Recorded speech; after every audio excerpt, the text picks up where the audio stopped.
Hello guys, യാതാണ് എന്താണ് എല്ലാവർക്കും സുഖം? എന്തൊക്കെ വിശേഷങ്ങൾ? ഇന്ന് അടിപൊളി ദിവസമാണ്. വണ്ടിയുടെ പിറകു സൈഡ് ഇരിക്കുന്നുണ്ടല്ലേ, താറാവിന്റെ ബാക്ക് സൈഡ് പോലെ. എന്തായാലും വിശേഷങ്ങൾ പറയാം. രാവിലെ തന്നെ എണീച്ച് ബ്രെഡും മുട്ടയും കഴിച്ച്, ഇന്ന് വേറെ ഒന്നും ഉണ്ടാക്കാൻ നിന്നില്ല. അങ്ങനെ കഴിച്ച് നേരെ ഷിപ്പത്തി അറിയില്ല, വണ്ടി വെള്ളം നിറയ്ക്കുന്നു, എങ്ങോട്ടാണ് ഓർഡർ വരുന്നത് അങ്ങോട്ടേക്ക് അങ്ങ് പോകുന്നു. അങ്ങനെ നമ്മൾ ആ വീടത്തിൽ വെള്ളം കാലിയായിക്കൊണ്ടിരിക്കുകയാണ്. കുറച്ച് വെള്ളം ഒഴിച്ചപ്പോൾ തന്നെ ആ ഒരു ടാങ്ക് നിറഞ്ഞേട്ടാ. അങ്ങനെ എനിക്ക് ആ വീട്ടിൽ നിന്ന് ഒരു കവർ തന്നെ. കവറിനകത്ത് എന്തൊക്കെ ഉണ്ടെന്ന് നോക്കാമേ.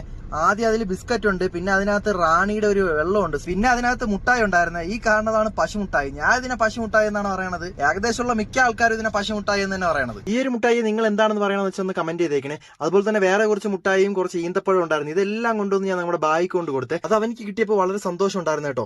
അത് കഴിഞ്ഞ് ഞാൻ വീണ്ടും വെള്ളം നിറച്ച് അടുത്ത വീട്ടിലേക്ക് പോവേണേ. അങ്ങനെ വീടെത്തി ഒരു വലിയ കൂറ്റൻ ടാങ്കിലോട്ട് വെള്ളം നിറയ്ക്കാനായിട്ടാ. മോട്ടോർ ഓണാക്കിയാണ് വെള്ളം നിറയ്ക്കണത്. ആ വീട്ടിൽ ആളില്ലായിരുന്നു. അപ്പൊ എന്റെ അടുത്ത് പറഞ്ഞ് ടാങ്കിന്റെ അടുത്ത് ഒരു സംഭവം വെച്ചിട്ടുണ്ട്, പോയി എടുത്തോളണമെന്ന് പറഞ്ഞു. അവര് പറഞ്ഞു പൈപ്പിന്റെ അകത്ത് ചുരുട്ടി വെച്ചിട്ടുണ്ടെന്ന്. പോയി നോക്കിയപ്പോ 10 റിയാല്. അൽഹംദുലില്ലാഹ് ഹയർ. അങ്ങനെ ഷിപ്പത്തി വെള്ളം നിറച്ചുകൊണ്ടിരിക്കുന്നിടത്താണ് ആ കാഴ്ച കണ്ട് ഞാൻ ഞെട്ടിപ്പോയത്. വണ്ടി മൂത്രം ഒഴിക്കണം. സോറി, വണ്ടി മൂത്രം ഒഴിക്കണല്ല, പൈപ്പ് ലൂസായിരുന്നു. അങ്ങനെ വെള്ളം ലീക്കായതാണ്.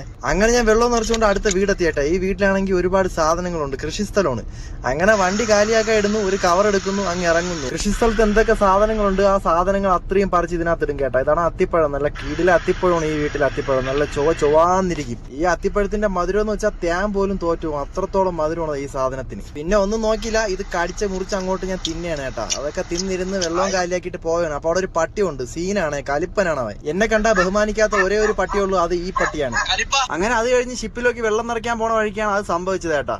ഒരു സാധനം പൊട്ടി വീഴുന്ന സൗണ്ട് കേട്ടാണ് ഞാൻ വണ്ടിയിൽ നിന്ന് ഇറങ്ങി നോക്കിയപ്പോ വണ്ടിയുടെ ബാക്ക് ബമ്പറൊക്കെ കംപ്ലീറ്റ് വളഞ്ഞ് പൊളഞ്ഞിരിക്കണം, താറാവിന്റെ ബാക്ക് കണക്ക്. എന്റെ തോന്നൽ ശരിയാണെങ്കിൽ ഇങ്ങോട്ട് വരുന്ന വഴിക്ക് ഒരു കയറ്റവും ഇറക്കവും വളവും കൂടെ ഒരുമിച്ചുണ്ട്. അവിടെ അടി ഇടിക്കാനാണ് ചാൻസ് എന്നാണ് എന്റെ മനസ്സിലൊരു തോന്നൽ. എന്തായാലും കൊള്ളാം. ഉച്ചയ്ക്ക് റൂം എത്തി, പണിയും കഴിഞ്ഞിട്ട് നേരെ വർക്ക്ഷോപ്പിൽ വണ്ടി ഇട്ടിട്ട് ഞാൻ അവിടെ ഇരുന്ന് പണിയൊക്കെ ചെയ്യണം നോക്കിക്കൊണ്ട്. അപ്പോഴാണ് ബായിക്ക് ചായ ഇട്ടുകൊണ്ട് കൊടുക്കാൻ വേണ്ടി പറഞ്ഞത്. പിന്നെ വേറെ ഒന്നും നോക്കിയില്ല, ഓരോ ചായ ഓരോ ഉള്ളിവടയും കൂടെ കൊടുക്കാന്ന് വിചാരിച്ചു. പിന്നെ 10 മിനിറ്റ് കൊണ്ട് തന്നെ ടക്കേന്ന് പറഞ്ഞിട്ട് ഉള്ളിവട റെഡിയാക്കി എടുത്തിട്ട് അല്ല ഒരു മൊരാന്നിരുന്ന നല്ല കിടില ഉള്ളിവട. അങ്ങനെ ഉള്ളിവടയും ചായ എല്ലാവർക്കും കൊടുത്ത് ഞാനും കഴിച്ചു.